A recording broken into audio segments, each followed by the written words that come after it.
Eh bien d'abord parce que nous avons voulu essayer d'illustrer chacune des facettes du genre tel que Molière l'a pratiqué, c'est-à-dire la comédie-ballet sur la farce, la comédie-ballet sur la grande comédie de caractère ou la comédie-ballet liée à la comédie galante. Puis c'est aussi parce qu'il nous paraît très important d'essayer de montrer que pour Molière, le sens de ses œuvres est lié au tressage, à l'imbrication entre le théâtre, la musique, le chant et la danse. Précisément, le malade imaginaire que nous croyons tous connaître, eh bien, il me semble que on va découvrir des choses à partir du moment où on verra l'œuvre dans son intégralité et comment Molière, à travers le tressage entre théâtre, musique, chant et danse, révèle que son œuvre est d'abord une célébration de la vie. Il le fait par le biais du carnaval. Cette force vivante du carnaval, d'abord parce que c'est la période à laquelle l'œuvre avait été créée, mais cette force du carnaval, il la montre à travers tous les travestissements des personnages, travestissements évidents comme ceux de Cléante ou celui de Toinette, mais aussi des travestissements plus diffus comme l'hypocrisie de Béline, sa femme, ou évidemment des médecins. Et il en fait une force pour transformer Argan.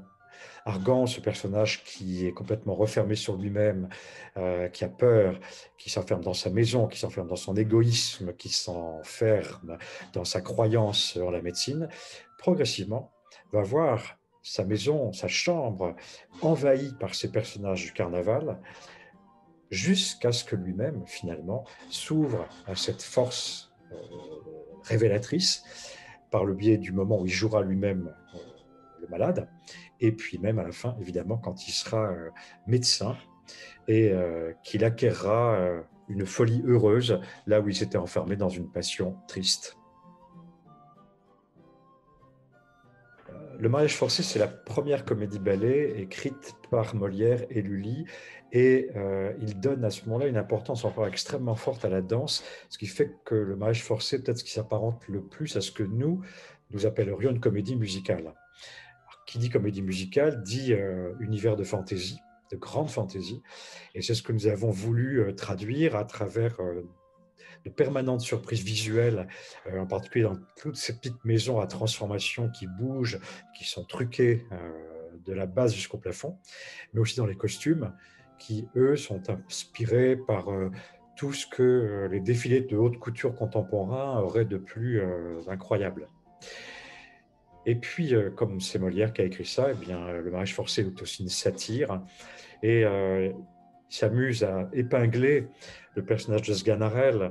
Il lui fait jouer le rôle de l'arroseur arrosé, puisque Sganarelle voulait forcer au mariage la jeune Dorimène en lui imposant ses conditions, et puis finalement, ben, évidemment, c'est Dorimène qui retourne dans la situation, va imposer à Sganarelle sa manière de vivre le mariage.